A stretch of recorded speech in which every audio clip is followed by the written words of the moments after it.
अगदी बाजारात मिळतो तसा चीजी गार्लिक ब्रेड घरी ट्राय करायचा आहे. मग ही रेसिपी नक्की ट्राय करून बघा.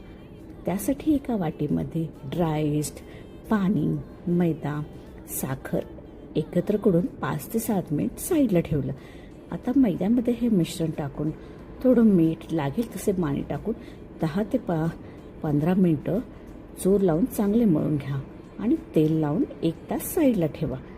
1 तासानंतर मिश्रण असं छान फुलून येतं. आता गार्लिक ब्रेड बनवण्यासाठी लसूण आणि मिरची गोल्डन रंगावर तळून घ्या. त्यानंतर त्यामध्ये कोथिंबीर, oregano, black pepper, chili flakes, मऊ बटर घेऊन त्याची पेस्ट बनवून घ्या. आता पिठाला गोल आकार देऊन त्यावर भरपूर गार्लिक बटर, खूप सारे चीज लावून ब्रेडचा शेप द्या आणि वरूनसुद्धा पुन्हा एकदा गार्लिक बटर लावून त्याला थोडेसे कट्स द्या.